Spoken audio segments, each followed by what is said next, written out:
this computer. Good morning. This is Mom's Saturday School. We're kind of remote today because Miss Cynthia had a little bit of issue from her internet.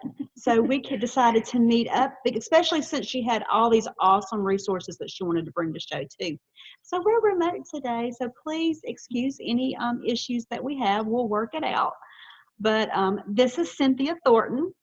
She is a wonderful friend of mine. We actually realized on Facebook we've known each other 2 years. And when it comes to unschooling, we had locally we had like a curriculum petting zoo, and she had the unschooling table. It was the hot table. All the kids were there. All the parents were there. And she just had so many stuff, and I'm like, oh my gosh. And then the more I talked to her, the more I realized, because with unschooling, it can get a bad rap sometimes. And I think the preconceived notions, people can get bad ideas and think that you're not doing anything, and that's not true. There is teaching involved, and there is curriculum, even though it's not traditional curriculum. So that's what we're going to talk about today, and she's going to give you some ideas, and you can ask her. She's in the group if you want to ask her questions there if something comes up later. So you can find her if you want, if you don't get everything you want to know today. So Cynthia, my first question: how did it start? Did you decide to homeschool and decide to unschool at the same moment, or was it a progression? No. We started homeschooling when my child was in first grade, and when we started, I took one of those little quizzes, what's your homeschool style, and it came out unschool. And to begin with, I was like, I don't want to do that. They don't do anything all day. They just sit around and the kids run amok, and I'm not doing that with my kid. And it went on, and like every test I took, unschool. And then we went, and I enrolled him 1 year because I was like, you're not getting a whole lot done. I'm going to get you in K-12 and get you caught up. And K-12 was hard on us. Like, if you have a typical child and K-12 works for you, that's wonderful. Use it. Use that because it's free and it's awesome. My child could not sit in front of the computer. My kid puts all caps in ADHD. He could not sit there. So after that, I was like, okay, I'll go back and I'll re-look at unschooling. And we slowly, what I did was we slowly progressed into it because we had already started with teaching textbooks and the science curriculum. And I was like, okay, as you finish this, we won't pick it up. We'll find other ways to teach you this. And we slowly went into unschooling. And this January, it's been 1 year for us. And right about mid-January was when he finished off all of his textbooks. And we do year round. So, yeah. So, what does a typical day look like? Well, a typical day it really depends on my child. But for example, we are Christian unschoolers. So we always listen to the Bible because we do the Bible in a year, every year. So we listen to our Bible, and then because he's in Awana, we do 1 page out of his Awana book every day. And then he'll decide, because of his schedule, he's not allowed online on anything on screen until 3 p.m. because of his autism and his ADHD. He can't handle being on screen time. It kind of makes him insane a little. He can play with his Legos. I can't wait. We have Legos that you can play with. He likes driving me crazy with this thing. We call that music. We've got these little math cubes that he likes to build with. And then we've got these, which are really cool little geometric figures. And when he starts building with them, I'll ask questions like, oh, how many sides does that have? What geometric figure is that? Because it has that many sides. Why do we call it that? Because, octo equals 8. And we go into things like that. A lot of what we do is he'll pick out different games. This is one of his favorites. It's called IQ Fit.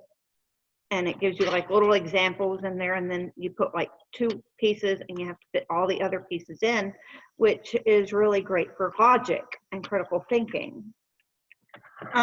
We also have a rule in my house, because we do have rules. If you ask for a book and I have to pay for the book, you have to read the book. He asked for Mary Poppins. I bought Mary Poppins for him, so now he has to read for 30 minutes a day out of Mary Poppins, because Mama don't play that. If you're gonna ask me to buy something, you're gonna read it. We also have these little things, which are fraction circles. Oh, those are cool. That teach fractions, and it teaches it in a very logical way, because each one makes up a whole, and you have little pieces like this, and then you just count them out and you go, oh, that's 1/5, 1/6, whatever. And it gives them a concrete idea of what's going on. Also, we do actually use curriculum. My child is enamored with this book right now. He loves going in and reading. He's decided his favorite animal on the planet is the Arctic fox, which we've done a lot of rabbit trails on the Arctic fox. If you want to know about one, ask my kid, he'll tell you. One of the other things that we've gotten really big into lately is Dungeons and Dragons. And Dungeons and Dragons involves handwriting. It involves critical thinking skills, and you can't do this without doing math. You are going to do math if you do D&D, because I'm not going to tally up your hit points for you. One of the other things that he likes reading are these little endless quest books. And what you do is you go in and you get to a page like this. I don't know if you can see it, but it gives you choices for what you're doing. And you just, if you want to do that, you go to that page, or if you want to do that, you go to that page. And he really gets into reading that way. We also have story blocks. And what we do, we use this a little bit different than what the guide says. But what we do is we'll roll the dice, and I'll start out telling a story based on what's on the dice. And then I'll go for a little while, and then he rolls the dice, and he has to add on to that story. And my son doesn't like to write, but he will write down his parts of the story because it's fun. I love story blocks. My kids love story blocks. This is another book that he's really into. We have the whole series of unfortunate events. My kid has my dark humor. So like we read these, and then he likes to go afterwards and watch the TV show. And let me tell you about that series, what I fell in love with. They will put a big word and use it, and then the guy who wrote the books defines it. It is fabulous. So that's like a really big look vocabulary. Past what the dark humor is, because the dark humor, you know, a lot of kids get into that, and you can kind of guide it. Yeah. If you're nothing involved, bad really ever happens. Like nobody gets fatally wounded even in these books. Just one of the things that he's really into, and we have several books by this company, is the flip top periodic table. And this is Usborne. And if you know anybody that sells Usborne books, these are like an unschooler's best friend, because what you do is you go in and it tells you about the elements, and then you know you get that great flip book thing going. This is another biggie for us.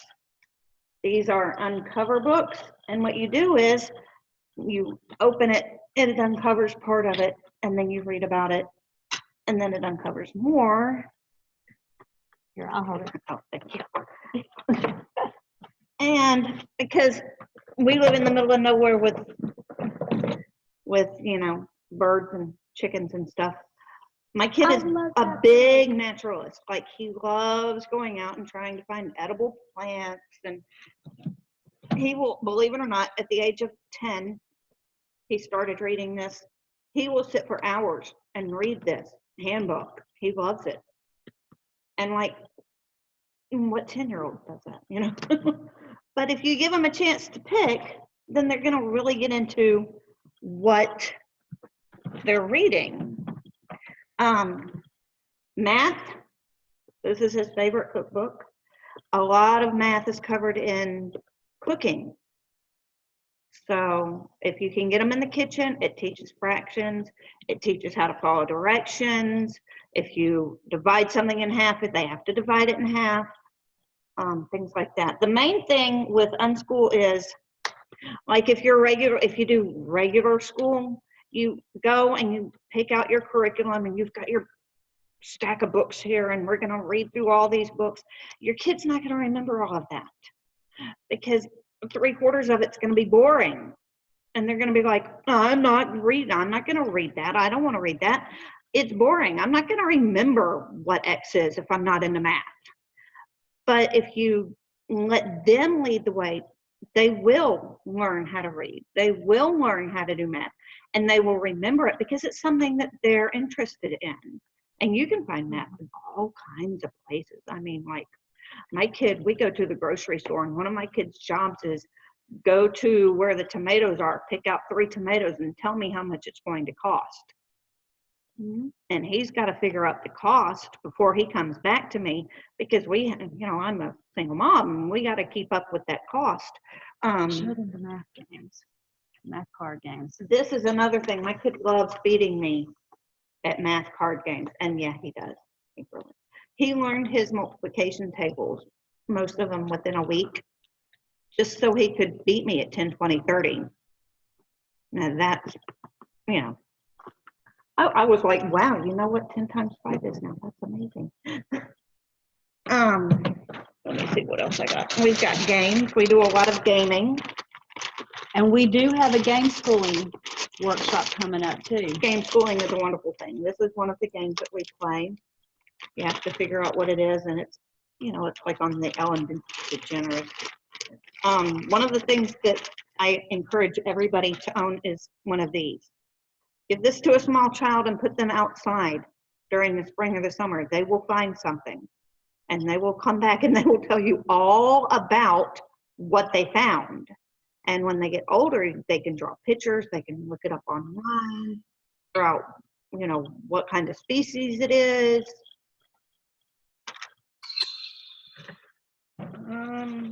And because my child is special needs, we do OT activities. This, I'm going to take it out. This is something that I picked up at a yard sale. And what they do is they take the little rubber bands and they have to stretch it across, and it works your fingers, which is real good for OT. And we do that a lot because that helps out with the handwriting and coordination. And if you have a special needs child, they have a hard time with the rubber bands sometimes, but that teaches that. I will say unschooling is not letting your kid run wild. It is not ignoring your kid all day. If you meet somebody and they claim they're unschooling and they have their kids running around half dressed and they're not interfering and they're not involved in their child's life, if they're not doing anything, they're not unschooling. They're ignoring their children is what they're doing. Unschoolers are very, very involved in their children's lives. Yeah, I think that's what what really appeals to me is that you have to be involved in every little aspect of their life, and you have to watch and see where their interest lays. Yes, because you're not going to know what they want to learn if you're sitting on the couch watching soap operas all day and they're doing their own little thing in the background. You have to be involved, and especially because I have an only child. When we go to play the games, he's got a whole set of games here that he likes to play that teach math and strategy and stuff. I'm the only one in the house besides him, so guess who's playing with them? And that's me. I can't go, oh, go play with your siblings. There's no siblings. Another thing that we found here recently, it's a Minecraft activity book. He loves this thing. He will sit and he will draw in it. And it's got so let me see, make sure I got everything. We do have a schedule. Some unschoolers don't have schedules. Some do. Some go completely on a whim. I have an autistic child. He lives according to his schedule. Because of his autism, he has to have a schedule. He has to know what's coming next, or you're going to have a meltdown. So basically, we do a block schedule. When he wakes up until 3 p.m., it's no screen time, because screen time brings on meltdowns. It brings on anger issues. From 3 p.m. to 7 p.m., I'm usually finished up with, feeding him and everything. And we play board games. We play math games. He has a very long list of, this is his books, of pre-approved TV shows, pre-approved websites that he can go on. And then from 7 p.m. to bed, that is his free time. He can watch anything he wants to within limits on YouTube. And usually what happens is he gets involved in like game theory and stuff like that during the restricted time. And then like when it's free time, he barely even bats an eye. He just keeps going with the stuff that he's already approved. I will say a couple of resources that are not in the packet. I don't think they're in the packet. Outschool is really, really big in the Unschool community, because your children go on and they can decide what courses they want to take. And then because they decided, hey, this is the course I want to take, they're more involved in it. It's their decision. Erin's adventure group, I tell everybody that's like half my curriculum is Erin's adventure group, because she's got the website, she's got the webcams, and we go on field trips, and she's got supplemental activities that go along with it. It really is fabulous. Yes, It really is. I live and breathe by my field trips. But that's, basically it's taking what your child is in love with and teaching based off of that. Like if they're in love with cars, they can learn all about the different models of cars, when the cars were made.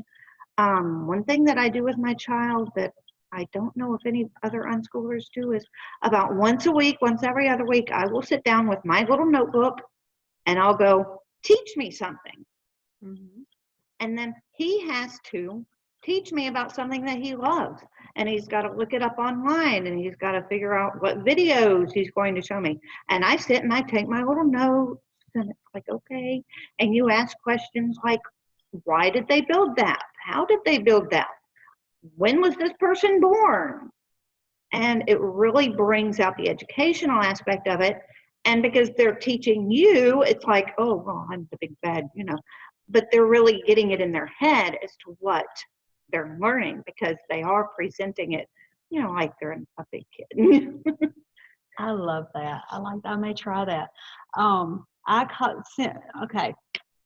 ordered a curriculum that was new. I love the language arts, but I had issues with the history. And you know who I called when I decided to throw it out in December? Like, Cynthia, what do I do? Because I'm thinking we're going to unschool history. Yeah, I did. She's who I called. And she told me what to do. She gave me a long list, and I'm like, oh, wow. Now if I can somehow get my kids to move into that mindset, that's where I am now. Because they look at me, because they're used to curriculum, but what we bought, I love this. I'm not even going to name it. Love their language arts. I'm not impressed with the history. And it's not probably them, it's probably us. But and to me, history is easy. We do a read aloud in history every night out of this. So she's using some curriculum, she's just using it her way instead of the way they tell you to do it. I go from one narration break to the other, and my kid loves this. My mom gifted us all 3 of these. My son is taping today, and he's making faces at me. Okay, so I'm going to unmute some mamas so y'all can ask some questions. If you don't want to be unmuted for any reason, you can just tell me, I don't want to be unmuted. But this way, this is where the fun comes in, when y'all can ask some questions. Because we don't want to be the only people talking. I like to eat. Okay, so can we take off the thing? I'm in the process still. Some of y'all are unmuted, so you can always come back and re-unmute if you need to. sorry. You can leave me again. Okay, Elizabeth says to leave her. I'll come find you and leave you. Okay, no mic for Dawn. Okay, if you don't want to be unmuted, let me know, and you can always come back and you can ask the questions in the chat box, and I can read them. Let's see, I'm looking for Elizabeth. I don't see her now. Hi, Monique. There's Monique. That's bye. Okay, so anybody got any questions? I'm sorry, white and black instead of pink. I do actually. So like for younger homeschoolers, obviously I have very young kids. How do you, I guess, like, how would you actually make unschooling happen when they just kind of want to do their own agenda? And like I know I have to be mom, but like, and kind of put my foot down, but there's times when Aiden just doesn't even he's not even fazed with what he wants to do. Okay, you can't tell me. Yeah, in case some of y'all couldn't hear Monique, her question is, when you're working with younger kids and how do you, wait, say it. How do you get started? How do you maybe get started?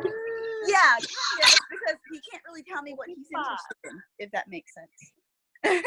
Yeah, because he's 5. I mean, he's right. And then like if he told me what he was interested in, it would be things that would be like animals, but like he still has to learn how to read, and and he still has to learn how to do math. Yeah. Little ones, when you unschool a little one, it's super fun. It's super easy. The number one thing is read. Read to your little one. Read first thing in the morning. Read first, before they go to bed. Read throughout the day. Point out the words even as you're reading. You can even sound them out if you want to, like bog. When you're at the grocery store, point out the oranges are orange and they are round. How many oranges do we have in our bag? What shape is the bread? Take them outside. Let them experience nature, because the 9/10 of science is the scientific process, and kids are like geniuses with the scientific process. What's going to happen if we do this? What happens to the leaf if we pull it off the tree? What color is the leaf? Where does the stream go? What lives in the stream? What happens if we put this magnet in the stream? Will it float or will it sink? I think with littles, I mean, I'm not an unschooler, but I think with littles, so much of it is being involved and being, Thank you so much. really, I think a lot of homeschooling when the kids are little it comes out of natural parenting. It's talking about everything around you. I mean, you have to be involved. Come over here. You go to the park and you're talking about everything. You're looking for things to talk about. You get the where is it? Where'd it go? Where's the micro? Look. Where did it go? Where did it go? Here, there it is. You're taking this to the park. This is what I was not an unschooler, but sometimes now I think the advice I give to moms is unschooling. She's kind of, I don't know. I think my advice for littles is very unschool friendly. But I always had this in my purse when my kids were little. I always had a measuring tape when I was little in my purse. Magnets. Magnets. I'm like, magnets. It's thinking outside the box. I think a lot of unschooling is thinking outside the box, but you've got to be involved in what they're doing. Any curriculum you use, you've got to be involved. You can't be hands off, not with littles. So I think what you would do is you look like last night, Monique. Last night you asked for a guide for what they're covering in kindergarten. Right. An unschooler would read that guide until you apply it to day-to-day life. That makes sense? Yeah. Like the hardest part of unschooling is looking at what your child is doing and thinking of it through the lens of being educational. What is my kid learning from this video? What is my kid learning flashing in the screen? One of the things that I do is I have Evernote. And Evernote makes it real easy because you just make up the tags with the school subject. I'm going out to the compost bin. Okay, what subject would this cover? If you're outside playing, that's PE, that's health, that's science. I mean, and then math. I mean, there's so many math games out there. You can do a lot of the elementary, preschool, kindergarten math. You can find games to go through all of that. And then he doesn't realize he's learning. He thinks he's having a good time. And you know what is really unschool friendly is the game Minecraft, because they even have the thing where you can work with the elements on it now. Mm-hmm. They have to think through the situation. They have to learn how to navigate on the map. They have to, figure out, if I want this to happen, then what resources do I have to have that happen? Yeah. So I think there's a lot of ways. It's a matter of applying it and asking questions. You find a good website with unschoolers and asking questions, and I think you begin to do it naturally. Anytime you're learning something new, it's not natural. But after a little while, it kind of becomes second nature to you, and you're like, oh yeah, that's math. Yeah, and we have several good unschooling groups in Mississippi and Alabama. And if you look at the resources, there are several links that I have put in 2 different unschool groups where people are like, ask questions.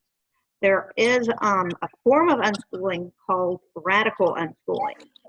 We do not do radical unschooling. We don't carry that over into every aspect of our life. Just because my child is special needs. He's 12 on the outside, but on the inside he's about 5. So he still has to have the structure in his life. And he'll probably have to have it in his life his whole life. But one of the main things about unschooling and special needs is they do get a lot of the life learning in. They get a lot of the, okay, I need to, do this to have this happen in my life.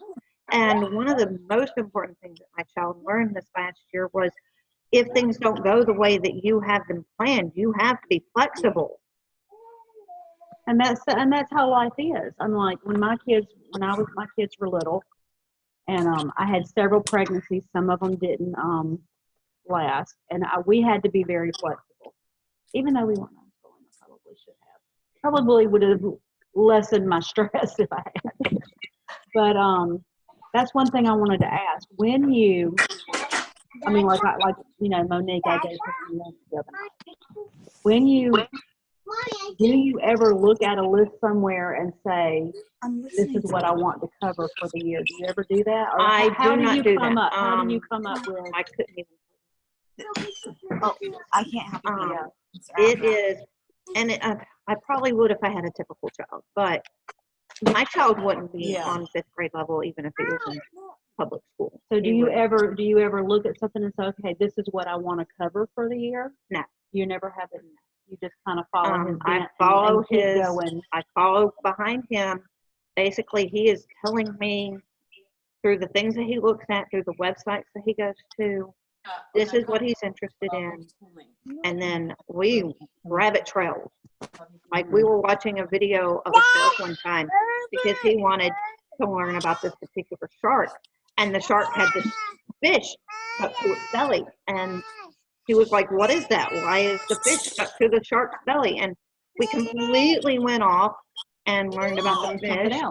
And then because it showed him this fish a reef setting, he wanted to know, hey, what are those things in the background? And he looked up reefs. What are they doing? Okay, anybody else have questions? No?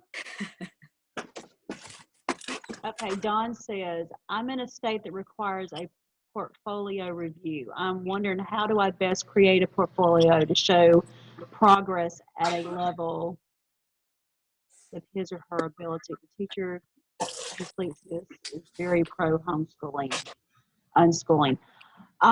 If the teacher who completes it is very pro homeschooling, are you able to actually maybe ask her for advice?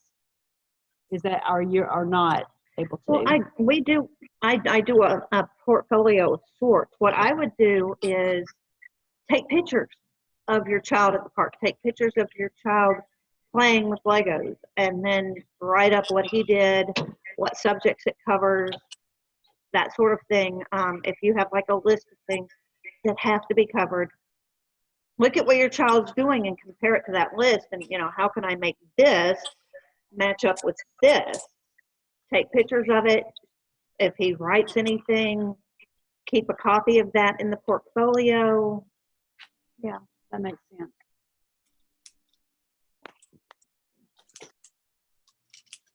Yeah, I mean, even with like my kid's handwriting book. I mean, if you keep a sample of whatever they were doing in math and take pictures of it, you could take something halfway through the year, and then you could take something at the end of the year. That's what I would do when you're keeping. That's how I would keep records.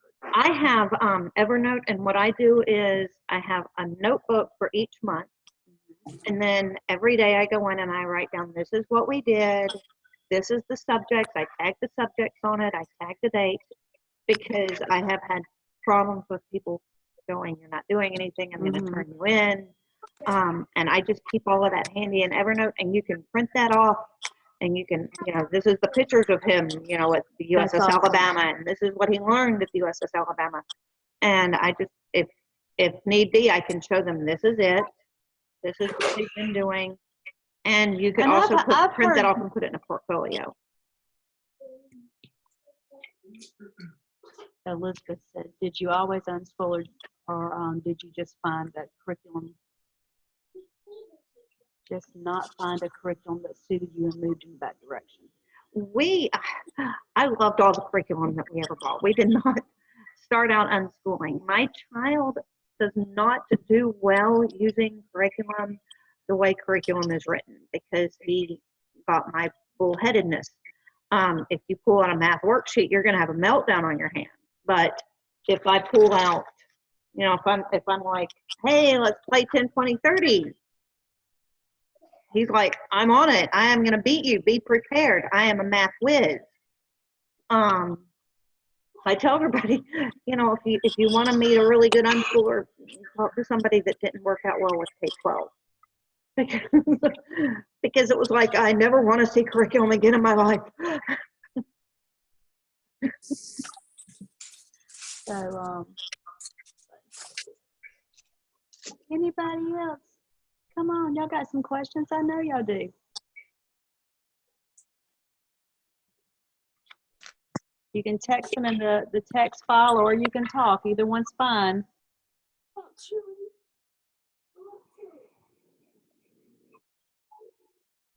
You have recommendations for spelling games? I do not. I was blessed with a child that the last time we did spelling, I was like, I'm just going to go all out on you here. I pulled out a 7th grade spelling list and quizzed my child when he was in 3rd grade, and he got them all correct. So we just kind of, at that point, it's like, if you're in 3rd grade and you can spell equilibrium, you don't need spelling anymore at that point. Yeah, I mean, there are spelling games out there. There's like Bananagrams, Boggle.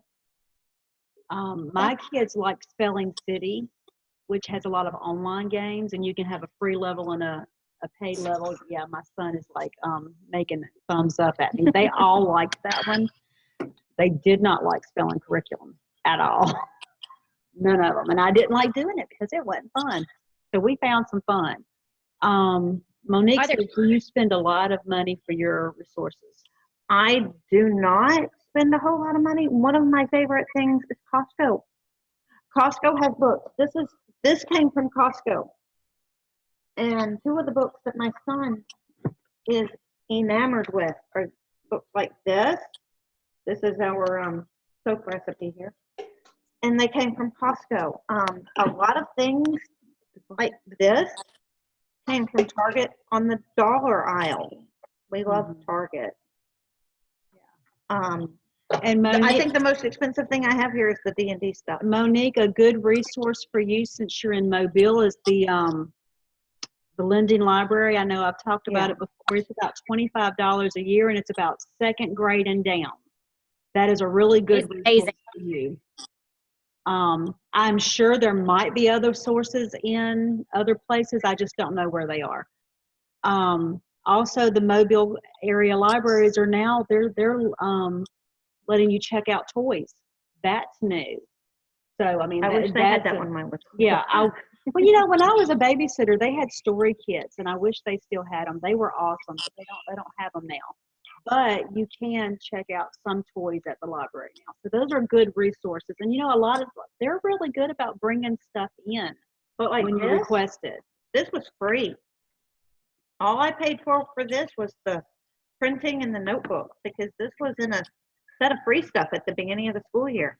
If you get links on Facebook from like homeschoolers co-ops or something like that, and they're like, oh, for the beginning of the year we have this package for you for free, get the package, go through the package, see what they have, see what you can use, because it's not just for traditional homeschoolers. Yeah, because that download is about $14, I think, right now on Amazon. So, yeah, watch those downloads, because you can find good stuff. Any other questions? Do y'all know of any other unschoolers in the area? I found an Alabama unschool group, but it's like all over Alabama. Are there any other unschoolers around here that y'all know of? I have an unschool group. It's Jackson, Mobile, and Baldwin County unschoolers and relaxed schoolers. I think that I put that in the resources. Also, the lady that I go to for everything, Dorothy Vining, is an unschooler, and she's been doing it for a long time. Dorothy's on the South Alabama group, and you would never know she was an unschooler. You would never know it, but she is. We'll get something to drink, baby. Thank you. You can always go to my Facebook page, The Happy Unschooler. If you want, you can send me a friend request. I love talking. I will talk your ear off. Anybody else? Any questions? Surely there's somebody. I've done a lot of research on unschooling. Well, she's one to ask. He always gives me good ideas, because I mean, I do want at least Elysia's coming up. Let's see. If a child is not interested in a certain subject like writing, is it good to kind of steer them in that direction? Ideas on how to do that. That's a good question. Tap into what they love the most, and you tell them to write it down. My child loves Dungeons and Dragons. I do not write down his character sheet for him. If he wants to pull up and do a new character, he has got to take the book, and he has got to take the character sheet, and he's got to write everything down. When we do the stories, I write down my section. I do not write down his section. I'm mean that way. I'm like, no, I'm not writing your part down. You write it down yourself. Yeah, and you can find stuff. I mean, Outschool probably has some stuff that may be geared. I mean, sometimes you have to spend a little money. Yeah, sometimes you have to spend a little money, but sometimes you can find free stuff. But you find something he's interested in and move that way.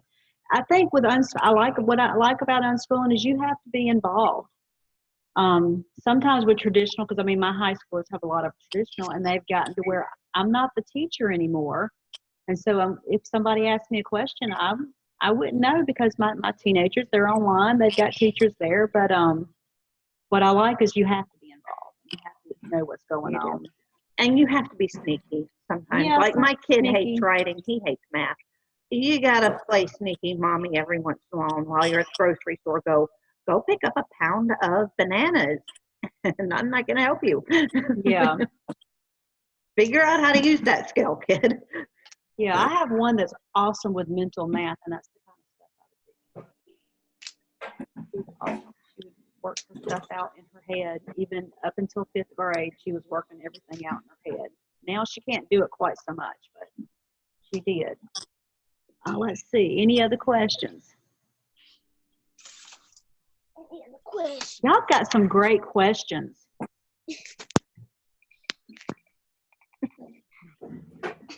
Yeah, that's You can always mute if you need to, Caroline. Carolina. You can always mute if you need to, because look, usually I'm at home and I have a small little 3-year-old that comes. You see her head through.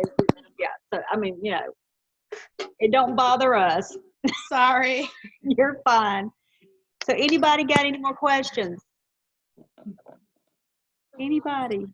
You can always ask if y'all think of something later. You can always ask in the group. Cynthia's in the group. You can also send her a message. She'll take your friend request. Just tell her, hey, send her a message. Say, hey, I was in the workshop today. Yeah, please send the message, because I get a lot of friend requests from people that I don't know from. Send her a message. It'll work out. Or you and- can, if you're in the group, you can talk to her. She's got her blog, and she's got her groups that are out there that can give you questions. What else? We have game schooling coming up later this month. Oh, well, March. I believe it's in March. Yeah, game schooling is going to be big. I'm really looking forward to that one too, and that will go along with this too. Let's see, what else we got coming up? We got lots of stuff coming up, but my mind went blank. That happens to me because, let's see, learning styles next weekend, healthy boundaries. Oh, Kelly Poole, if you go inside the group and look at her math manipulatives workshop, it has a lot of ideas on how to teach math that are not inside a curriculum. But she's going to do one on fractions later in the month. Transcripts, and how to make your own unit studies. I know that is not unschooling, but you never know. You might want to, you never know. It could apply. You can use unit studies in homeschool, especially if they're like really, really, really into something. Okay, let's see. Do you think you will unschool as you continue into middle school and high school? Yes, I do. I think that we've really hit a good learning style for my child. He went from first grade until last January. You could not read his handwriting. He could not remember what his numbers looked like, what his letters looked like, because we started unschooling and it was totally on his timeline and totally with him deciding this is what I want to do. He now knows all of his multiplication tables through about half of 12. He can write his name. He wrote his name in Elvish and Dwarfish. I mean, who even knew he knew that? Handwriting in there, and you can, if you want to do something, you want to do like a traditional handwriting sheet. If you want to work on that, you can make your own. There are ones out there you can get and put any phrase they're interested in. I'm like anything. It could be. I mean, you could let them make up their own. They would have some fun with that. I'm like, and it can be anything they want. I mean, so there's ways you could slip it in there and work on it. But I will encourage you that my son had traditional handwriting every year, and it was horrible until the last 2 years. Now he has very nice handwriting. It does work its way out sometimes. Yeah, sometimes boys take a little while to do stuff like that. My son has dyslexia, dysgraphia, and dyscalculia, so that really put a damper on it. It does. Monique says, do you ever feel like you aren't doing enough or doing too much with him since it's his own pace and interest? Oh my goodness, good question. Yes. I think a lot of unschool moms at some point in time go, are we really covering enough? Are we really? And then I go and drink a cup of coffee and remind myself how far he's come in the year since we started unschooling, and the fact that he can rattle off facts about the Arctic fox that nobody knows. I think that's one of the situations where you need to define your why you're homeschooling, not unschooling, but homeschooling. You need to define your why, and you need to define your where you plan for them to go.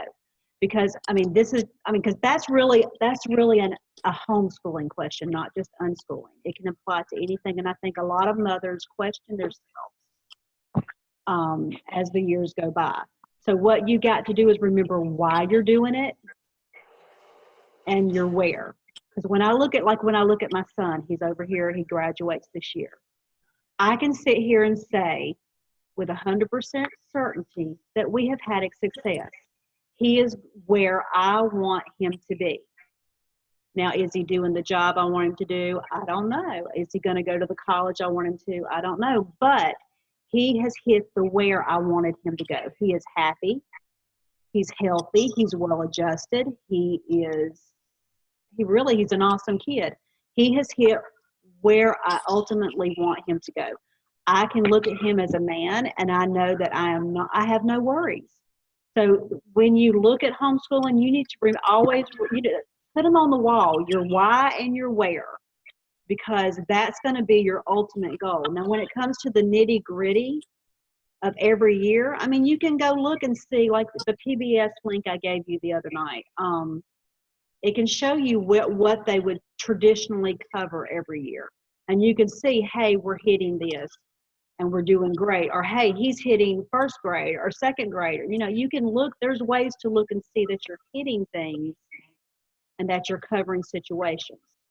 And then there's ways you can look and you can say, hey, I'm not hitting this stuff. Maybe there's something going on. And then you can contact Heather Colson and she can probably give you ideas about getting, you know, if you needed to get testing or something like that. But I wouldn't. We've got to go. I'm sorry to interrupt. I just wanted to say thank you. I'm glad you came. I want to say thank you. Yeah, hey, thank you, Rebecca. And we'll put the rest of it into the group sometime today or maybe tomorrow. Bye. Thank you, Have a Cynthia. good day. Bye. So that's how I think of it. I think your question is not just unschooling, but it's homeschooling. And I think all mamas question themselves and if they're not doing it, you know. I think even like when my child was in public school for kindergarten, even then I was like, am I really doing the right thing? Is this, you know, the way we should be going? I think it's just a mom thing. You're going to question yourself. Yeah, you always second guess. I mean, even when I had my surprise, my four oldest ones are all about 2 years apart, and then I had a surprise. For a while there, I questioned whether I would homeschool. I mean, I would look at her and say, well, maybe I don't want to. Maybe because she's going to be by herself for years. I mean, when the next oldest graduates, she'll only be about 10. And she will be at home for years. And so I questioned whether I would consider homeschooling her and whether I could do enough. But then I meet awesome moms who have only one. I go, oh, well, maybe I can do this. So I think, you know, and I had homeschooled 4 kids for years. And I'm like, and even I questioned whether I was going to do what I was going to do. So I think we all question. I think that's a normal mom behavior. And I think you would be abnormal if you were not questioning yourself every once in a while. Yeah. But let's see. Do you ever test his knowledge as compared to standards, and if so, how? I don't, because he is special needs. Like I said, even if he was in public school, he would not be meeting the standards. I know my child well enough to know that he's not going to test on the standards that he's supposed to be at. A lot of people that I've talked to who have kids that have a lot of the same problems that my child has, by the time they're in 5th grade, the school is teaching them life skills. And that's all that the school is teaching them. He's never going to take calculus.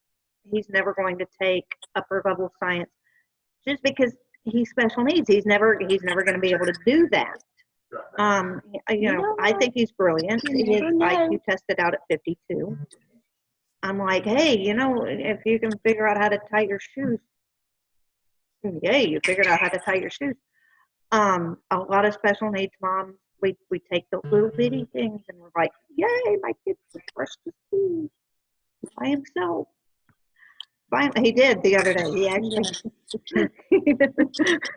But I think when you come now, I'll tell you as a more traditional homeschool mom, I never stressed over hitting standards or doing standardized testing. Why? Because when you homeschool, you're not teaching the same curriculum as the public school. And so that's just kind of, I'm like, they're teaching to that test. Yeah. And if I'm not teaching to that test, they may or may not do well. Now, I do think there's value in doing a test if they're going to take an ACT later and there's some value in it. So just to know, or if they decide to go to college. So there's some value of being, of doing that test. But I would not. I personally, I don't ever stress over that. What was I going to say? So that's how I feel. That's how I feel about testing. But my second part of that, if you're dealing with a situation where you're going to go through a divorce, or you're dealing with any kind of custody issue, you may want to consider testing. That's just completely different, has nothing to do with unschooling or homeschooling. That's just being wise, because those will come up. So that is, if you go into the group, there was, I had a mom, well, actually I have a mom who's going to teach on homeschooling and divorce and chaos and dealing with death and all that kind of stuff. But she's going to teach on that in a couple of weeks. Well, probably it'll be in the fall. But because I've had to deal with that issue, in my area, I also run a church school. And, I've had several divorces in the last 2 or 3 years where we've had to deal with legal issues. And also you have to remember that unschooled kids may not be learning exactly the same thing as their public school peers, but I guarantee their public school peers aren't learning exactly the same thing that they're learning either. My kid could tell you facts about the USS Titanic that adults don't know. Because that's what he's interested in. He could tell you how much it weighed and how long it was and how many square feet of water were sucked into that thing. I think as you spend time, you begin to learn your child, and that's why I don't do testing. When you spend time with your child, you begin to learn what they know, and then as you begin to relax and you realize, oh, well, they're hitting all the standards. I don't have to worry about this so much. So, okay, any more? We got time. Any more questions? No? Yes? I hear people kind of dropping out and starting to check out. I know we usually only do about an hour, but we can handle a couple more questions if anybody's got them.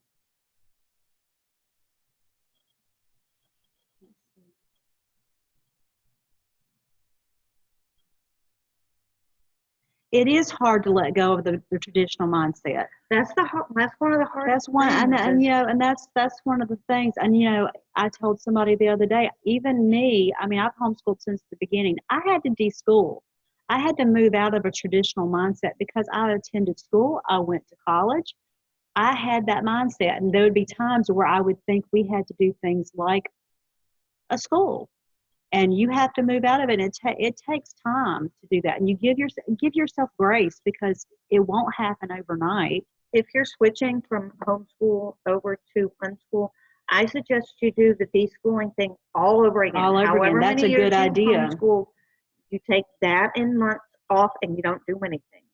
Yeah, and you give yourself grace, because I always consider deschooling kind of a grace period. Yeah. You give yourself grace to learn how to do it right. You don't have to have all the answers today. And see, that's what being a mama is. We think we have to know all the answers today. You don't. When you brought that baby home from the hospital, you didn't know everything. And you know they that. Didn't come with a and curriculum. they didn't come with a curriculum. And they didn't come with a manual. You had to learn as they grew. And you can do it. It's okay. So you give yourself grace and you give yourself time to figure out how it works, because you won't find it in one day, and you won't find an answer in a month. You just give yourself grace, and when you love your child, you're going to move toward what's best. And hey, you may find next year, so unschooling's not working for us. We may try this over here. That's okay. You can switch. I've done every learning style there is. I've done them all. She didn't want to be unschooling. I didn't want to be that. She's fabulous at it, though. She really is. She's fabulous at it. And remind yourself, you taught your child one of the most difficult languages on the planet without a curriculum. But it's okay. You're going to be fine. But it's just learning where the normal is and what works for you. You find your groove and you find your place, and you do great. Okay. Anybody else? Because we can wrap this up and we can go on with our day. And if y'all have more questions, y'all can ask in the group. In fact, I encourage that. I do not want to be the only person posting in that group. I'm glad you came, Elizabeth.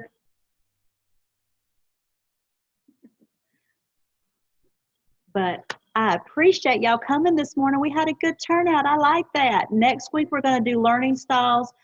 Unschooling was actually this workshop was supposed to be after next week. But we had to do some rescheduling because we had a mama that was going out of town.